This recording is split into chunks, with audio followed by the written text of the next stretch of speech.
Hello po mga kababayan, kamusta po kayong lahat? And once again, welcome back to another episode of Simply Talkies Vlog. Ang pag-uusapan natin mga kababayan ay ito pong tungkol sa West Philippine Sea.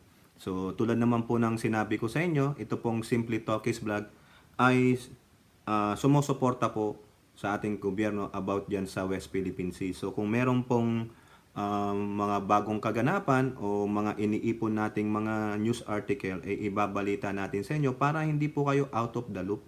Para at least alam nyo na may ginagawa po ang ating gobyerno at kung ano man po yung nagaganap diyan po sa West Philippine Sea. Para mabalitaan po nyo po, hindi po tayo ma-news blackout na tulad ng dati na hindi pinapaalam kung ano po ang nangyayari dyan sa West Philippine Sea. At ganoon din po sa ating defense. No, kasi part po 'yan no? Kasi nga po ang ating kasundaluhan ngayon, yung ating AFP, nagsiship po ng focus dahan-dahan sa ating external defense. Okay, nabalita po 'yan, na-i-vlog po natin 'yan mga kababayan. So, bago po tayo magpatuloy, tayo po ay magbibigay pugay at pasalamat sa lahat ng ating channel members, followers, subscribers, nagla-like at nagsishare ng ating mga videos, sa mga nagsishare ng kanilang pa-blessings through super chat, super stickers, and super thanks. May God bless you all. So, eto po, unahin natin na kung saan ang ating Philippine Air Force ay tumanggap po ng isang C-130 aircraft mula sa United States. No? Ito po, sa balita po ng UNTV. Again, UNTV, maraming salamat po sa pag-share nyo ng inyong mga videos, mga balita, at kayo po ay hindi nagka-copyright sa mga katulad naming mga maliliit na vlogger or influencers. Kung di pa po kayo nakasubscribe sa UNTV YouTube channel, do so. UNTV News and Rescue, no?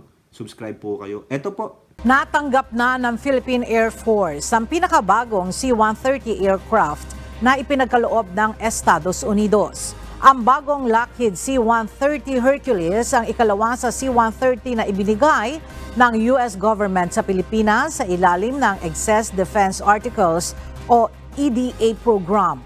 Ibiniyahe ito ng US Air Crew mula Waco, Texas at dumating sa Clark Air Base sa Mabalacat, Pampanga noong Biyernes. Ayon sa PAF, malaking tulong ang bagong C-130 upang mapaigting pa ang cargo airlift fleet ng Pilipinas na ginagamit sa humanitarian assistance, disaster relief operations at iba pa military missions.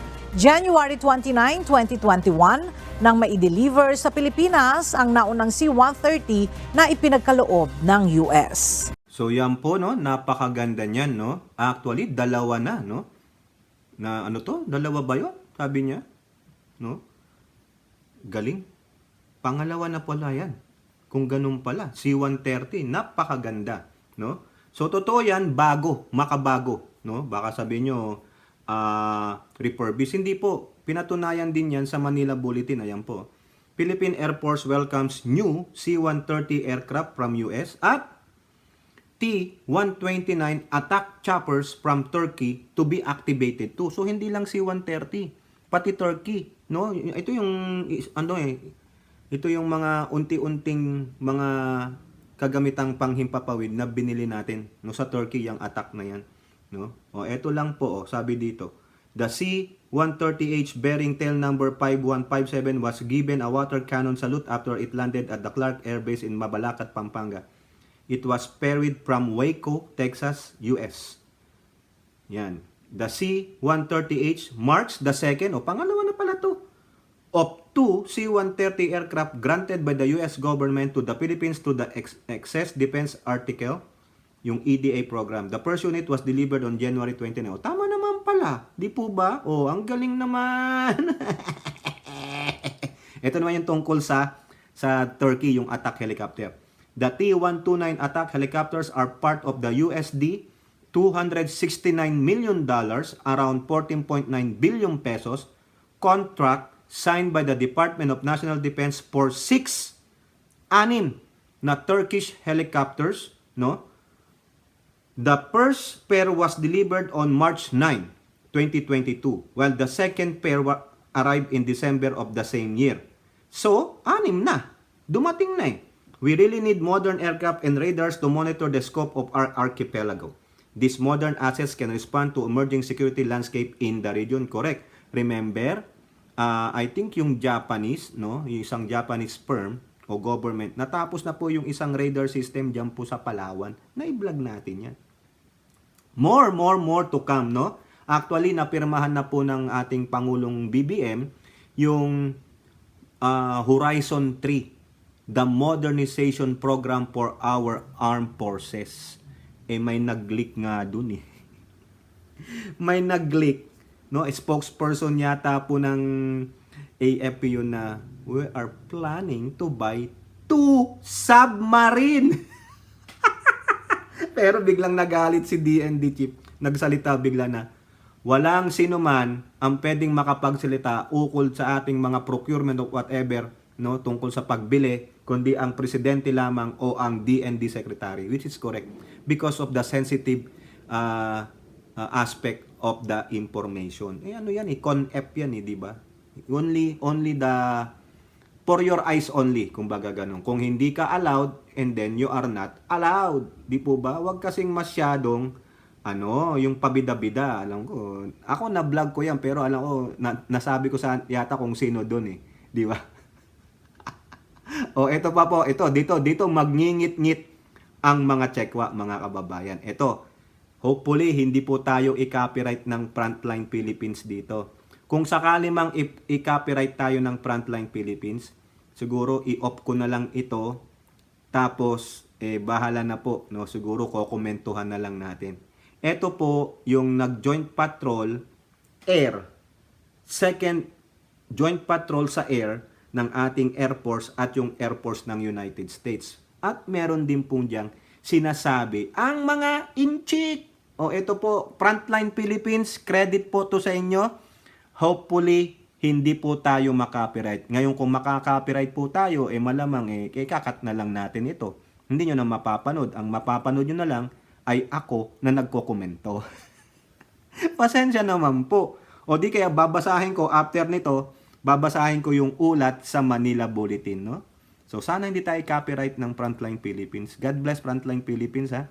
2 minutes and 26 seconds po na video. Ito po. Inakusahan ng China ang Pilipinas na gumagawa lang ng gulo kasunod ng joint patrol nito kasama ang Amerika sa West Philippine Sea.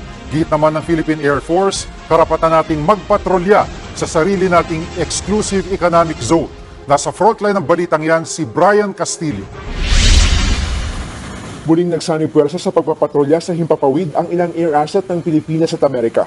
Sa pagkakataong ito, 3 F-A-50 fighter aircraft ng Philippine Air Force at isang B-52H bomber aircraft ng US Pacific Air Force ang sabay na lumipad malapit sa kanluran ng Ilocos Sur hanggang sa Mindoro Strait. Bahagi ito ng ikatlong Joint Maritime Cooperative Activity ng dalawang bansa sa West Philippine Sea. They just flew together. Wala namang mga specific deals. It was just really a means for them to show their presence in our exclusive economic zone. Nagmula pa sa US military base sa Guam ang bomber aircraft bago ito sinalubong sa ere ng Philippine Air Force. Pagsasanay na rin daw yan kung paano haharangin ng Pilipinas ang mga hindi otorisadong pumasok sa ating airspace. Makatutulong din ang Joint Patrol para mas mabantayan pa ang ating Exclusive Economic Zone o EEZ. Pero ang Chinese military hindi nagustuhan ang panibagong aktibidad ng Pilipinas at Amerika. Sa ulat ng Reuters, diretsahang sinabi ng China na gumagawa ng gulo ang Pilipinas sa South China Sea dahil sa pagsasagawa ng Joint Air Patrol kasama ang tinawag nilang extraterritorial countries. Nag-organisa raw ang kanilang Southern Theater Command ng Frontline Naval and Air Forces para manmana ng mga joint patrol. Tugon dyan ng Philippine Air Force, karapatan ng Pilipinas na magpatrolya sa ating EEZ. This MCA is not directed towards any country. It's just a means for us, the Philippines and our allies to promote regional peace and security. So it's also part of our asserting our rights, our territorial rights and our sovereign rights, and of course increasing our presence within our exclusive economic zone. Kaya suportado raw ng Air Force ang patuloy na pagsasagawa ng joint patrol kasama ang Amerika. Kasabay niyan, dumating na sa bansa ang karagdagang C-130 plane na donasyon ng Amerika. Mas mapalalakas daw nito ang kakayahan ng militar na magsagawa ng operasyon, lalo na sa panahon ng kalamidad. Nagbabalita mula sa frontline. Brian Castillo, News 5. So yan po, mga kababayan. Nag-joint air patrol ang ating FA-50 at yung bomber. Sana naman, US government, hindi lang US bomber. Dapat sinalihan nyo na ng F-14. May F-14 pa ba? Hattori? May F-16, F-18, F-35, F-22. Para lalong nagulantang ang China. Ipakita mo na, tigagalawang ganyan, no? Pucha. Pero ako po, happy po ako dyan. Kahit na ano pang sabihin ng Chekwa na we are nagpro-provoke, nagkikreate ng tension dyan sa West Philippine Sea. Bakit? May nakasulat ba dyan sa area na South China Air? Kasi sa baba, South China Sea. Eh di sa taas, South China Air. Bakit? Pag-aari nyo ba yan? Eh kung nasa airscope kami, nasa airspace kami ng aming exclusive economic zone. Sa amin yan. Di ba? Patunayan nyo muna, may dokumento ba kayo na meron kayong South China Air? O, tulad ng sabi ko sa inyo mga kababayan, kung sakasakaling i-copyright tayo ng Frontline Philippines, eto na lang po. May backup tayo sa balita ng Manila Bulletin. Philippine Air Force, US counterpart hold joint air patrol over West Philippine Sea. China says PH is steering trouble. Wapakels. Basta Philippine Air Force, saludo po. Oh, kayo dyan US, sige, saludo. Huwag niyo ang pakialaman yan China, hanggang daldal lang yung kupal na yan. B-52H bomber pala yun, no? Ang ganda. Oh, so yan, no? At sabi po ni spokesperson, no? It's part of our sovereignty, territorial, and also to increase our presence in the West Philippine Sea. Agree. No more comment. Di ba? Bayaan nyo yung mga Chekwa na magdadaldal. Sila naman ang mapanisan ng matuyuan ng laway sa bibig sa kakadaldal. Yun lang po masasabi ko mga kababayan. Bayaan nyo silang magngit-ngit sa galit. O, di ba? O, ito pa. O, isama na natin to sa UNTV naman. O, UNTV ulit. Shout out po, no? Maraming salamat po. Sana hindi tayo makopyright. Presensya sa Pilipinas, sa presensya ng Pilipinas sa West Philippine Sea, mas palalakasin. Sabi ng National Security Council. O, ito po, 1-minute video. Okay? Tiniyak ng National Security Council or NSC na hindi mababayaan ang kapakanan ng mga mangingisda sa West Philippine Sea na nakararanas ng patuloy na pambubuli ng China. Kasunod ito ng direktiba ni Pangulong Ferdinand Marcos Jr. na mas palakasin pa ang presensya ng Pilipinas sa West Philippine Sea, partikular sa Baho de Masinloc. Nanawagan naman si National Security Council Assistant Director General Jonathan Malaya sa mga mangingisdang Pilipino na huwag matakot na pumalaot sa mga lugar na malinaw na sakop ng teritoryo ng Pilipinas. So yan po, no? Ba, meron pang nag-music dun sa UNTV. Loko yun Yari tayo dun. Di ba? So yun po, maganda po yung sinabi ni National Security Council spokesperson Jonathan Malaya na dapat palakasin. Huwag kayong tutulog-tulog, Coast Guard at BIPAR. Tulad nung nangyari doon dati, no? Paulit-ulit ako. Yung nangyari dyan sa Baho de Masinloc na napalautan tayo ng mga Chinese Coast Guard. Nilangoy po yung mga bangka ng ating mga mangingisda dyan at pinapatapon yung mga nahuling shells. May dala-dala po silang baton. O, tulad nung sinasabi ko sa inyo, kung ako yung mangingisda doon at hinawakan yung katig ng aking bangka, any portion ng aking bangka, sipain ko talaga. Sisipain ko. O di kaya, papaandarin ko yung bangka ko, pero hawakan ko siya. Paandarin ko. Pero hayaan kong habulin ako ng Coast Guard nila. Pag malapit na sa ako lang siya bitawan, o, di ba? Gago ka di ba? Mga salaula. Ano ang sabi ni Tariela? Kumbaga doon sa explanation ni Tariela, nakatulog sila. Nag-liberty sila May tawag siya doon, nakalimutan ko lang. Panoorin niyo yung vlog ko diyan. Ha? Meron ako noon. Kinastigo ko ang Coast Guard saka BIPAR, o di ba? Fair tayo. Bakit? Kasi nga yung kasabihan, when the cat is away, the mouse will play. walang bantay yung mga mangingisda natin. Anong sabi ng mangingisda natin? Kasi po, ma'am, madam, kung nandyan po ang ating Coast Guard o ang ating BIPAR, ang focus ng mga Chinese Coast Guard o militia, nandun po. Kaya kami, malaya kaming nakakapangisda. During that time ng panghaharas, napanood nyo siguro yan. Nung mga Chinese Coast Guard sa ating fishermen, wala po. Ang Coast Guard at BIPAR, anong sabi? Kasi Friday, puta. Ano, nagbarhaping, nag-inuman, liberte? Nagjerjer? Nag-glory-glory? Ganon. May glory day kayo. Sabagay, kinakailangan naman yan. No? Unwind para hindi laging magagilitin. Ganon ba? Ay, pasensya naman huwag kayong maasara. Joke. Pero totoo po yun. Sabi ni Tariela, wala pong bantay nagleberte. Yan po mga kababayan, may tumawag na naman.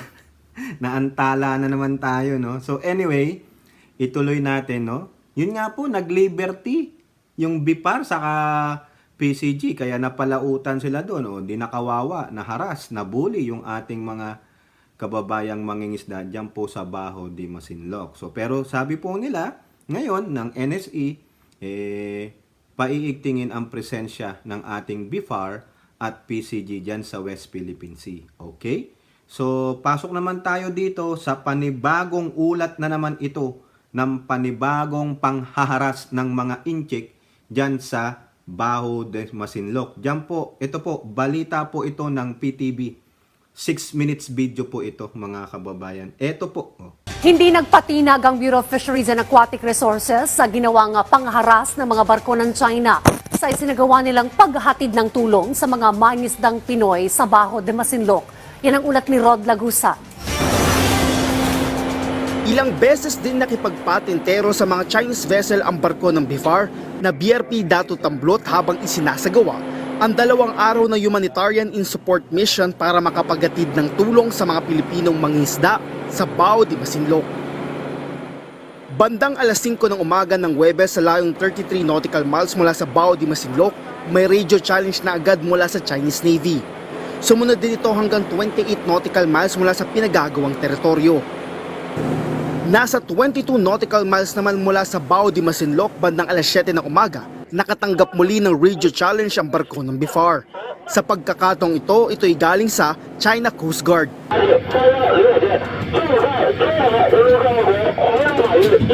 Nakailang radio challenge na rin ang China Coast Guard para balaan ang barko ng BIFAR na lisanin ang lugar.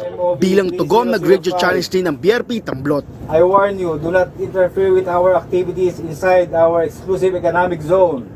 I repeat, do not interfere with our activities inside our exclusive economic zone. Hindi tinigilan ng Coast Guard ng China ang BRP Tamblot sa maghapon. Kitang-kita ang pagsyado ng malaking barko ng CCG sa BIFAR tulad ng mga nakaraang insidente para iparamdam ang kanilang pagbabantay sa lugar. Sa kabuuan, 4 na beses din ito nagsagawa ng dangerous maneuver o pagharang tulad na lang nito.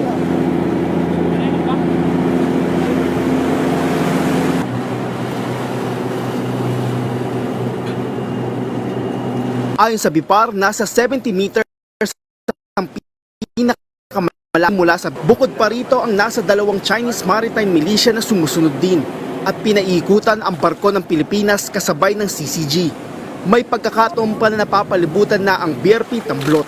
Ayon pa sa BIFAR, may 2 pang Chinese maritime militia sa bahagi ng Baho de Masinloc bukod pa sa 2 CCG vessels na nasa pinagagawang teritoryo na pangunahing responsable sa paglalagay ng floating barrier dito. Habang may isa pang barko ng CCG sa bisinidad. Sa kabila nito, nagawa pa rin ng BIFAR na makalapit para maibigay ang tulong sa mga mangingisdang Pinoy. Isa-isa silang pinalapit sa barko. Kapag nagbibigay ng libreng fuel, grocery o supply para sa mga mangingisda dito sa Scarborough Shoal. Makikita nyo dito na meron silang mga container na kanilang magagamit sa susunod pa nilang pangingisda dito. Kasi sabi dito nila malaking tulong ito lalo't may mga araw na matagal o nahihirapan silang mangisda at kinakailangan nila na dagdag langis o fuel para magtagal pa ang kanilang pangingisda. Makikita naman dito sa kabilang bahagi na nandito pa rin yung nagbabantay itong China Coast Guard kung saan kanina pa nakabuntot. Isa si Rod Mark sa mga mangingisda na kumuha ng ayudang langis mula sa BIFAR. Kwento niya, pahirapan ang pangingisda lalo't hindi sila pinapayagang makapangisda sa Bao de Masinloc. Nasa 10 araw na anya silang nasa laot pero matumal ang kanilang huli. Dahil maligid to mga bet na yung Chinese Coast Guard Tapos yung mga to, yan. Yung mga to. Pagka nasa Bukana na sir, halos tinataboy na yung mga service. Kaya hindi kayo makakapasok talaga. Kaya mismong iikot lang kami diyan sa may Bukana. Wala na. Haharangin kami. Kaya malaking tulong ang libreng krudo lalo't mahal ang presyo nito ngayon. Nahirapan kami, 2 linggo na, wala pang 1 tonelada yung huli namin. Eh ngayon, pag tapos namin mabigyan ng diesel ng BIPAR, maraming salamat sa BIPAR. Pag bigyan kami mamaya, tatakbo po kami ng steward dito sa 16117 sa laot ng Tato Infanta. Kaugnay nito, nagpatuloy pa sa ikalawang araw, Biyernes ang pagbibigay tulong ng BIFAR sa iba pang mga mangingisda sa lugar. Dito ay mas nakalapit pa ang BRP Tamblot sa layong 1 nautical mile mula sa Bao de Masinloc kumpara sa naunang 1.4 nautical miles noong Huwebes. Sa kabuuan, nasa 21,000 liters ng langis para sa 19 na mother boats o malalaking bangka na bigyan kabilang na dito ang mga grocery. Ayon sa mga mangingisda, dahil dito ramdam nila ang suporta ng pamahalaan. Well, ang Philippine government is not yet satisfied sa nangyayari na to sa Bao de Masinloc. The reason why our national government has directed to the National Security Advisor, the Philippine Coast Guard and the Bureau of Fisheries and Aquatic Resources to have this rotational deployment. This is in response with what had happened nitong mga unang araw ng taon kung saan ang mga Pilipino mangingisda ay naharas ng Chinese Coast Guard. Samantala, kasabay ng ikalawang araw ng pagbibigay ayuda, sinubukan ng mga tauhan ng BIPAR na tingnan ang kalagayan ng coral sa lugar. Sakay ng rigid hull inflatable boat o RIB, lumapit ang ilang BIPAR personnel at media. Agad na sumunod ang mga tauhan ng China Coast Guard sakay din ng RIB. Dito sa video na ito, makikita ang paghabol ng CCG sa kanila. Sa kabila nito, nagawa pa rin nilang makalapit at makita ang kasulukuyang estado ng mga coral sa Bao de Masinloc. Sa video na ito, makikita ang pinsala sa bahura. Sinasabi, according to Filipino fishermen, yung mga Chinese fishermen, if I'm not mistaken, ay gumagamit po ng cyanide as well as yung mga Vietnamese fishers. They intentionally destroyed Bao de Masinloc to prevent Filipino fishing boats to fish in the area. Ayon kay Briguera, ito'y kinakailangang kondenahin dahil ito ay nakakasira sa marine resources sa lugar. Importante sa mga Pilipino mangingisda ang bawat pagpalaot nito sa dagat dahil ito ang kanilang kabuhayan na malaking bagay sa kanilang mga pamilya. Kaya napakahalaga na makapangisda sila ng malaya dito sa bahagi ng Bao de Masinloc na bahagi ng teritoryo ng Pilipinas. Mula dito sa West Philippine Sea, Rod Lagusad para sa Pambansang TV sa Bagong Pilipinas. So yan po mga kababayan, hanggang dyan na lang muna dahil mag-iipon pa tayo ng mga balita tungkol sa West Philippine Sea. At least meron pong ginagawang aksyon ang ating pahamalaan. Narinig nyo naman yung sinabi ni NSC, National Security Council spokesperson Jonathan Malayan, na kanila pong paiigtingin ang presensya ng ating BIFAR at PCG dyan sa ating West Philippine Sea para po matugunan ang pangangailangan ng ating mga kababayang mangingisda at ganoon na rin po ating pong bantayan ipatupad ang ating soberenya, ang jurisdiction sa West Philippine Sea. So kayo po, ano pong inyong masasabi? Comment down below and don't forget to like and share. Hope to see you on our next videos. Bye-bye. God bless.